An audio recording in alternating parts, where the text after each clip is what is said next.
banyak dosa, mau ke surga. Dulu Nabi Adam nyicipin buah khuldi, dikit aja nyicipinnya, salah, keluar dari surga. Antum ngaku banyak dosa, pengen ke surga, pengen masuk. Bagaimana cara kita mendapatkan ampunan dari Allah supaya semua dosa-dosa tadi dihapuskan? Kata Nabi, bypass cara cepatnya. Kalau di dunia ada cara cepat, di dunia ada pengawalan cepat, maka dalam rumus akhirat ada rumus cepat untuk mendapatkan ampunan dosa. Apa itu? Dapatkan rahmat Allah subhanahu wa ta'ala. Dan ternyata di antara rahmat Allah itu diturunkan di majlis-majlis ilmu. Diturunkan di majlis ilmu. Karena itu para ulama dulu, kalau ada orang banyak berbuat maksiat, banyak berbuat dosa, maka yang pertama diarahkan kepada mereka, datangi Syekh Fulan, datangi alim Fulan, datangi majlis ilmu Fulan, minta bimbingan kepada mereka untuk bertobat. Pernah ada seorang yang melakukan pembunuhan sampai dengan 100 orang dibunuh. Mabuk tak terlukiskan. Pencurian itu sudah kebiasaan. Zina dia praktekkan. Satu kali dia ingin taubat, terbersit di hatinya, saya ingin kembali kepada Allah subhanahu wa ta'ala. Maka apa yang terjadi?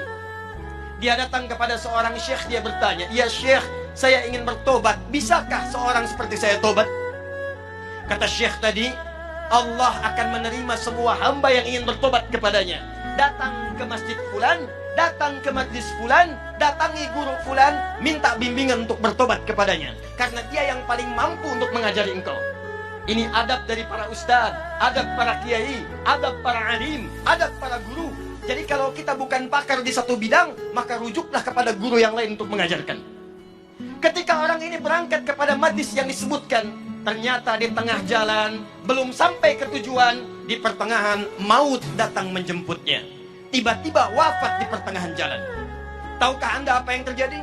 Saat wafat itulah malaikat kemudian turun, tapi terkejut mendapat perintah dari Allah subhanahu wa ta'ala. Apa perintahnya?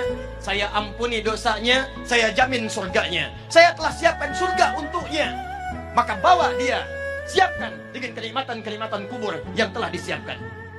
Kenapa orang ini tiba-tiba mendapatkan nikmat Allah? Kata para ulama, ternyata orang ini saat ingin menuju majlis ilmu mendapatkan rahmat Allah subhanahu wa ta'ala. Dibimbing di jalannya, setiap langkahnya dia istighfar. Astagfirullah, astagfirullah, astagfirullah. Baru berangkat menuju majlis ilmu, rahmat Allah turun kepadanya. Di tengah jalan dia istighfar, istighfar mengampuni dosa-dosanya. Langkahnya punya pahala datang ke majlis ilmu. Maka disitulah kemudian Nabi bersabda, buka hadis riwayat Ibnu Majah, nomor hadis 233, yang meriwayatkan sahabat namanya Abu Darda. Abu Darda itu Pak dulunya pengusaha, dulunya agamanya Kristen, pindah masuk Islam. Begitu masuk Islam, beliau membuka usahanya yang mendekatkan dirinya dengan Allah. Cara usahanya, bikin dagangan di dekat masjid. Dekat masjid, apa tujuannya? Supaya lebih dekat dengan Allah. Kalau tiba waktu sholat, tinggalkan dagangan, saya bisa sholat dulu.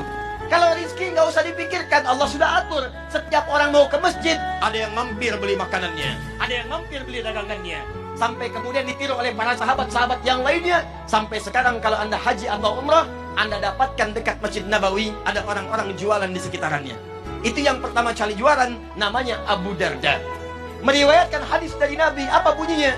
Kata Nabi, perhatikan kalimatnya. Man salaka tariqan yaltamisu fihi ilman, sahhalallahu lahu tariqan ilal jannah. Wa innal malaikata la tad'u ajnihataha ridan li talibil ilmi. Kata Nabi, siapapun yang menyiapkan dirinya, kemudian dia melangkahkan kakinya menuju majlis ilmu, maka saat dia akan melangkah itu, Allah telah menuliskan jaminan baginya. Setiap langkahnya akan memudahkan langkah dia menuju surga. Dan kalau penuntut ilmu mengetahui, ini bahasa Nabi, sejak dia akan keluar dari rumahnya, malaikat sudah menaungi dengan sayapnya. Di saat bapak ibu ini mau keluar rumah, datang ke sini, jangan dikira sendirian. Malaikat sudah memberikan naungan sayapnya, mengiringi kepergiannya dari mulai berangkat ke rumah sampai dengan ke majelis ilmu.